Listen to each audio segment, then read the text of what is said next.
Diamond, CEO of JP Morgan Chase, had the nerve to call Bitcoin fraud. His own firm is among the world's worst scammers, having a track record of cheating their customers, squeezing Uncle Sam for bailout funds at the expense of taxpayers' money, and dishing out insane bonuses to the head gang of this criminal enterprise. Jamie even joked about his own daughter buying Bitcoin like women can't make sound financial decisions, comparing her to the herd. My daughter bought some Bitcoin and it went up and she thinks she's a genius now.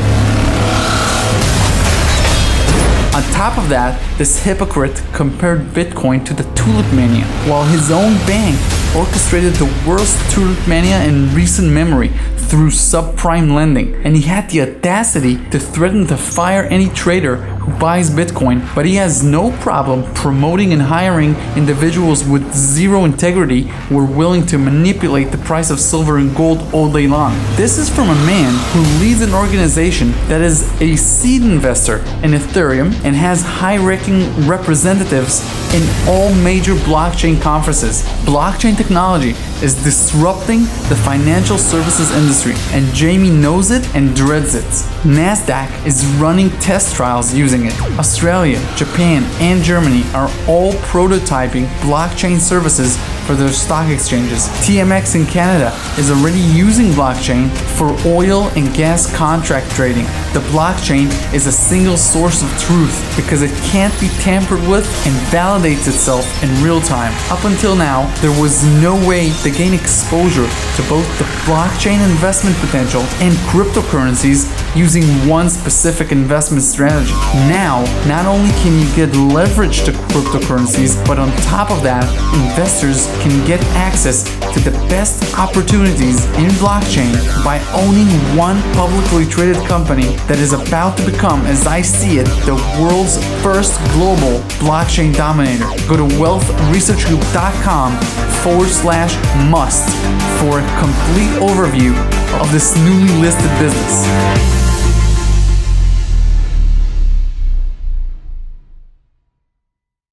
Welcome to the Titans of Industry show. We have a first-time guest on. His name is Max Wright. He's a Bitcoin expert, a libertarian philosopher, an author, an entrepreneur. Great guy. I had a long conversation with him prior to the interview. We got a bombshell interview for you today. Just so you'll understand this, Trace Mayer, who was a part of this show for many times, started telling Max about Bitcoin at a conference in 2012. Max saw the remarkable possibility ahead, not only with entrepreneurship, but with the entire Bitcoin sphere, and understood that it was a disruptive platform. This was back in 2012. He has written books about this subject and appeared on numerous documentaries. We just released a documentary called Bitcoin 20,000 Dream or Reality. It's on YouTube right now, and I'm glad to have Max on. Max, how are you? I'm doing very well. Thanks for having me. Hey, thanks for being here. And let me start with poking your brain on Bitcoin, cryptocurrencies in general, and the blockchain. Could you share with us how, tell us about this first time that you learned about Bitcoin with Trace? I'll tell you why I'm asking this, because personally I also learned of it for the first time in July of 2012, discarded it completely, and only in January of 2013 bought my first Bitcoin. So tell us a little bit about this, because I know we'll share some similarities. Gotcha. Yeah, well, probably you're a better person than me who doesn't have as big an ego as me, because the only reason I really got involved was Trace was telling me about it, and I only got involved to tell him why his idea was silly and it had never worked. So I had to go through and start poking holes in it, and the more I got into it, every time I tried to poke a hole in it, there was a great answer there, and eventually I saw it for what it is, and it is a very neat and eloquent solution to an amazing problem that's faced us for a long time. So it took me about, I would say, a month to do all my due diligence and research and really get into it. But yeah, I was very lucky. I met Trace at an event, and I sat down and had lunch with him. And the reason I did, my girlfriend at the time, who later became my wife, she went to law school with Trace. And so they were kind of friends, and we just bumped into each other and we sat down at lunch, and I was ready. Now, I had an okay skill set in technology, but I had a really good skill set in understanding the Federal Reserve and fiat currency system and things like that. And so my tech skills were enough where I could get my head around it, because you'll remember back in 2012, there was not that much literature on it. We've come a long way in, coming up with different ways to explain all the different challenges of Bitcoin. But back then there wasn't that much.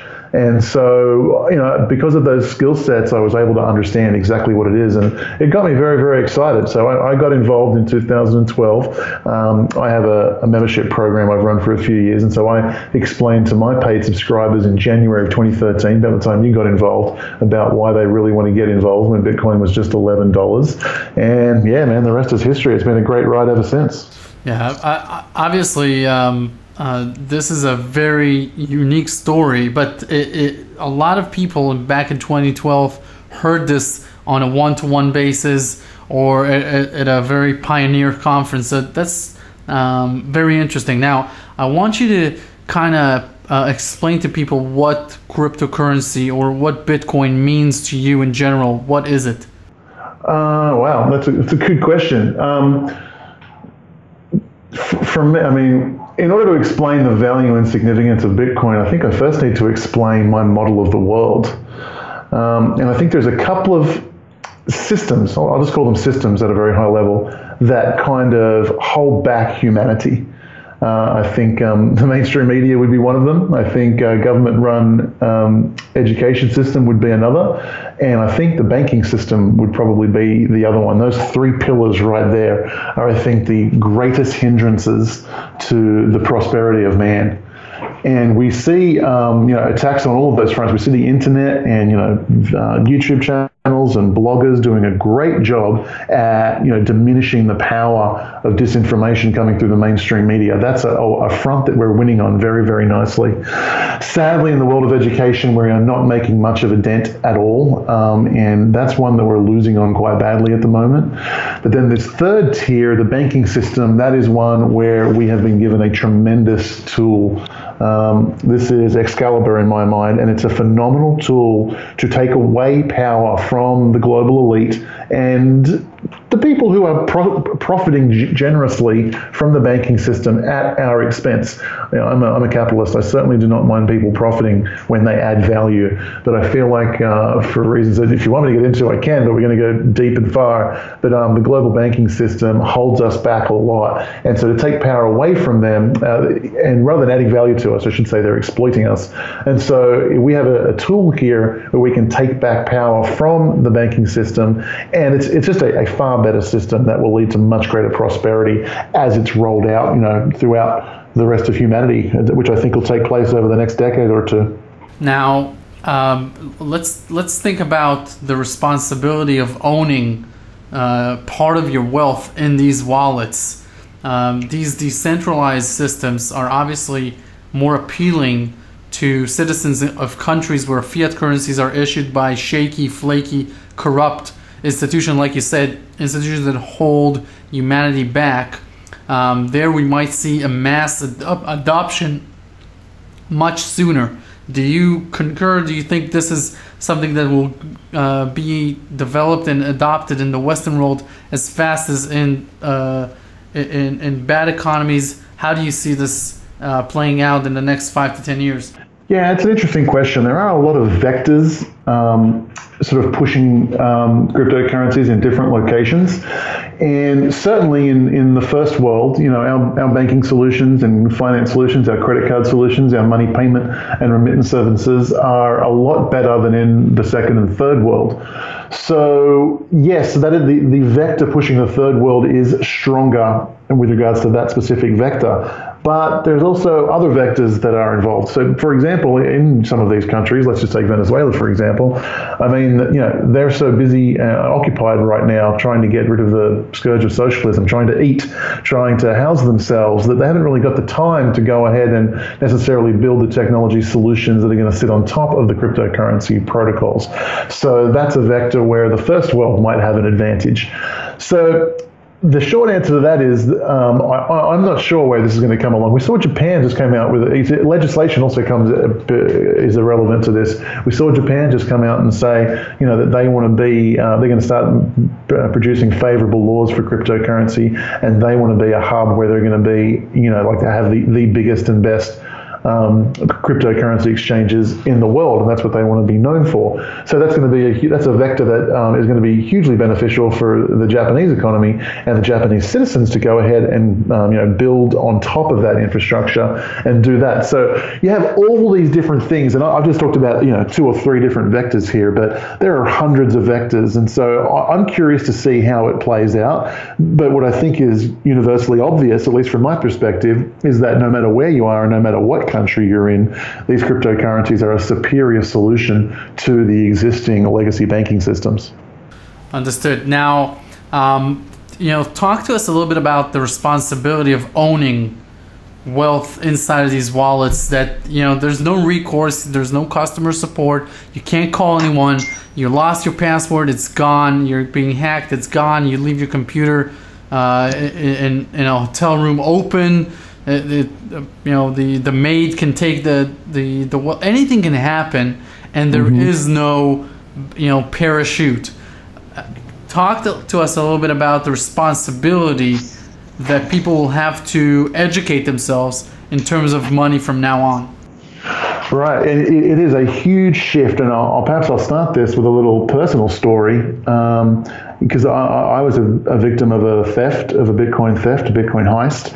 This is back in 2013, and at the time it was a decent amount of money. It was just shy of $200,000 worth of Bitcoin stolen from me back then. I think today's valuation on that Bitcoin, I don't like to think about it, but it's somewhere in the order of $6 million. So don't think about it. It's not fun to think about. So now what is this? Now we have we've got centuries of history. Man does in terms of understanding lock. Sorry, let me turn that phone off. For understanding lock and key and physical security of stuff, but we have very, very limited experience. The internet's only been around for a few decades. We're just learning and coming to grasp with the average person, learning to come to grasp with the idea of data security. And so we are very, very weak in that. This isn't information that our parents taught us generally. And so it's a huge learning curve that people have to take. Now the rewards are there in eliminating any of those third parties like banks and central banks, and eliminating all of those has a lot of benefits, but the cost is that there's a lot more responsibility put on us as individuals. And with that responsibility, we've got to do the effort, put in the time, learn the security measures, and learn the ways that you can be attacked. And you got to take responsibility for that. And that's not something we're used to doing, but the benefits are there if you do. Understood. Now, do you think that there's a shady aspect to cryptocurrencies where it's actually steered and guided behind the scenes by either central banks or CIA type groups who are actually buying cryptocurrency because they're anonymous, who are trying to convince the masses to switch into a digital society, or what we call a cashless society? Do you fear this? Is this something that you think about? Is this part of your thought processes? Yeah, I've been hearing things like this even when I first got involved in 2012, 2013. There were conspiracy theories that Satoshi Nakamoto is actually the CIA and it's a trick to get us into cashless societies. I don't concern myself with that, and who knows, maybe the CIA did produce Bitcoin and the CIA is Satoshi Nakamoto. But Bitcoin and other cryptocurrencies, certainly anyone's worth salt, are open source and completely transparent.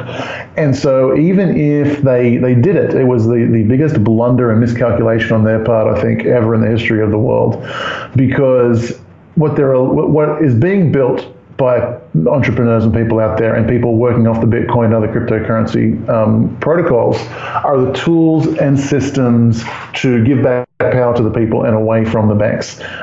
And so although,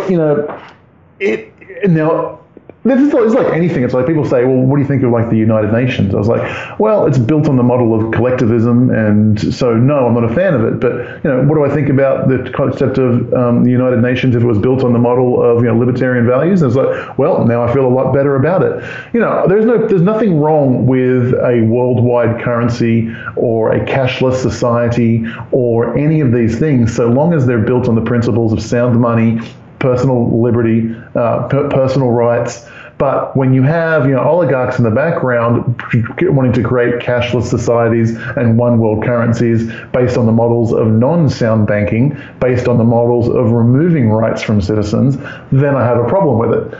I faced this. I learned this lesson with social media. When social media came out, I think I do have a Facebook account, but I hardly ever use it.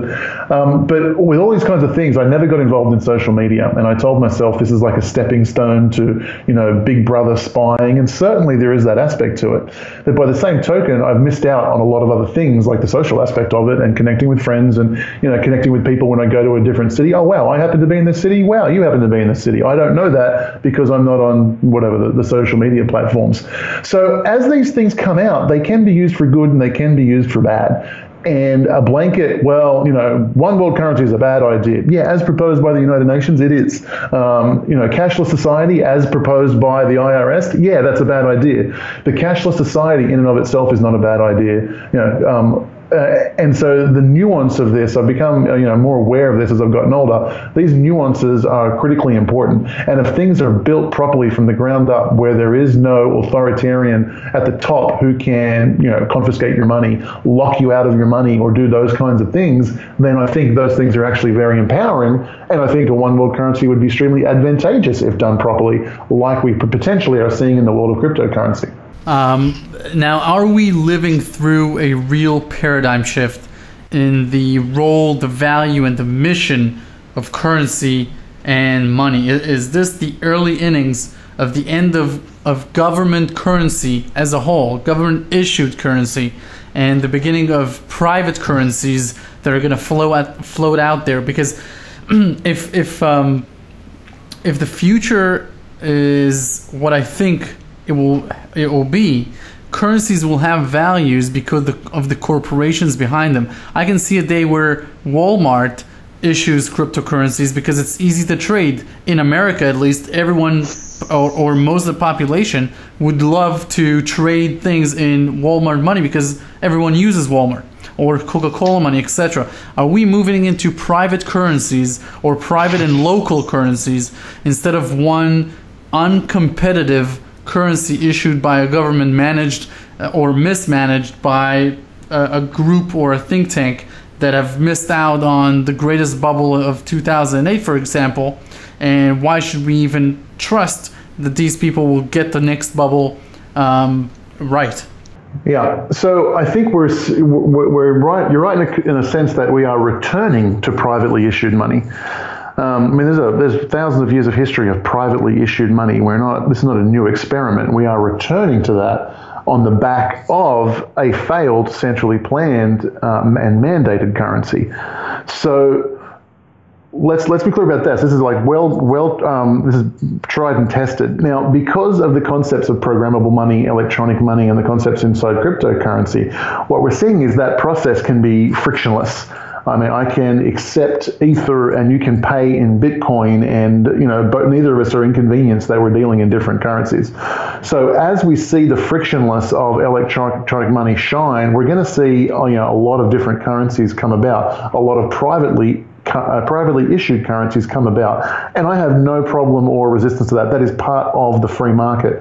So some of those currencies may be good in terms of they're based on sound principles and people want to use them, and they may flourish. And probably the vast majority, 99% of them, are going to fail. Now, what you'll see is the cost of producing and creating a currency will, like all things in the free market, will plummet over time. So as technologies get better, you're going to see as these currencies compete for the market share, what you're going to see is the costs of these currencies, the costs of transactions, the costs of the mining, everything over time is going to go down considerably. And that's a good thing for consumers and for people who use that currency. So I don't think you'll see, whereas we have seen in the past and throughout history, that currency creation and private money, there was often huge margins in there for the people who did that.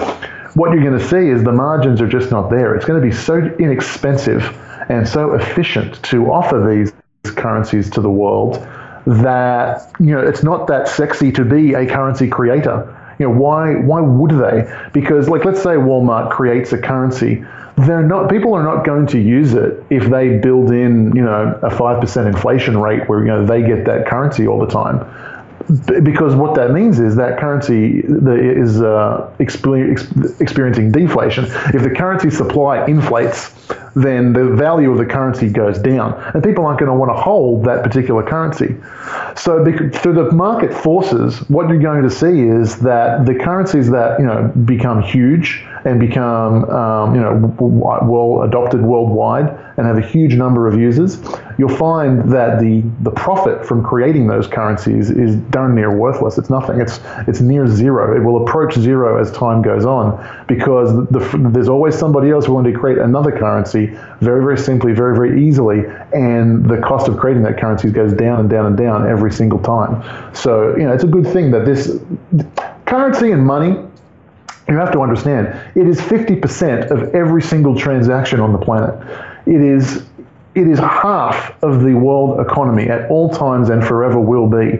And so any kind of efficiency made in that realm is going to lead to a dramatic increase in the quality of lifestyle of everybody on planet Earth when those efficiencies are achieved and become massively adopted.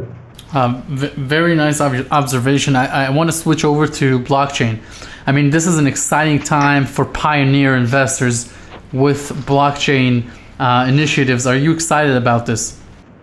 Yes, I mean, this is free market at work. There'll be, like as is often the case, there'll be thousands of things that are, built and adopted and tried and tested, and probably 90, 95, 99% of them will fail miserably. And that's through competition and through trial and error is the fastest way to achieve, that level of growth and increase in efficiency and increase in adoption and increase in everything else. So I welcome it. I love it. In my opinion right now, I think we're in a big altcoin bubble. I don't think we're in a Bitcoin bubble. I think Bitcoin's probably still a little bit undervalued right now. But in the world of altcoins, we're just seeing some crazy valuations. People raising $200 million on the back of an 8-page white paper. So I think we're in an altcoin bubble. And I don't think we're in a Bitcoin bubble. But having said that, I understand this is the process. This is the free market doing its thing. And I'm more than happy to sit there and watch it and try and profit from it as we go through. And I'm totally cool with it. I'm excited by the innovation that it brings. And like all innovation, like all free market experiments, 90% of them will be failures, and that's perfectly fine, and that's part of the process. Now, in an IBM study released this year, 15% of banks said that they have plans to put blockchain into commercial production by 2017. 91% of banks are investing in blockchain for deposit taking. The World Economic Forum estimates that about 80% of banks are actively working on on blockchain projects. These are impactful stats. Are we headed into a future in which more of humanity can enjoy prosperity because banking will be open to third world countries via $5 smartphones and the blockchain? Yeah, we definitely are, and that's whether the banks do whatever they're going to do or not. These cryptocurrency alternatives are going to be available to the third world, whether the banks are investing in them or not. This is a desperate attempt from them to try to stay relevant, to try and keep their profits it's a submission that cryptocurrency is a superior technology. What they're saying is we can't compete with cryptocurrency, so what we're going to do is come up with our own brand of cryptocurrency in an attempt to compete.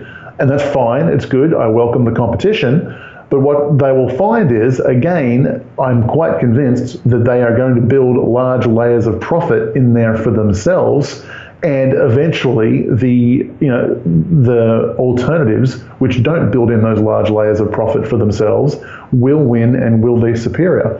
And those other alternatives will just be pushed aside. Very interesting. In Delaware, for example, Governor Jack Barkle announced two blockchain initiatives earlier this year. One moves state archive records to an open distributed ledger, and the other allows a private company that incorporates in that state to keep track of all of the equity issued and the different shareholder rights on the blockchain. Estonia, which we all know is a country on the Baltic, has used blockchain to develop an e-residency program whereby anyone in the world can apply to become an e-resident of Estonia. And the UK government has tested blockchain on a small scale to see how it can be utilized to help people pay the welfare or to issue welfare. Is blockchain right now the #1 wealth generating opportunity in the world for pioneer investors? Yeah, I definitely think so. It is a phenomenal space. It is a rapidly growing space, and the technology that it's released to the world is nothing short of amazing. But I do want to sort of put a caveat to that. I think it's also like a buzzword, and people are just so blockchain is a great idea. It has some very specific uses, and it's amazing for those uses, and you're going to see an explosion in that world. I think a lot of people are leveraging off the branding of that word and throwing the word cryptocurrency and blockchain on the back of some other ideas. And they're getting, it's a great marketing strategy. I get it. I get why they're doing it. But a lot of things that I'm seeing right now, and I need a little bit of time to think through the ones that you've just suggested. But a lot of the things I see these projects that are just putting blockchain at the back of it that have no business putting blockchain at the back of it. Blockchain is a very, very specific and limited use. It is the same as a database, right? And databases are cheaper and easier to run than blockchain. However, blockchain has a very good advantage over databases. The blockchain database is trustless. You don't need to trust anybody in order to manage it. So it's very, very useful for things like money. I can see it being very, very useful for one of the examples you said, which is ownership of shares and things like that.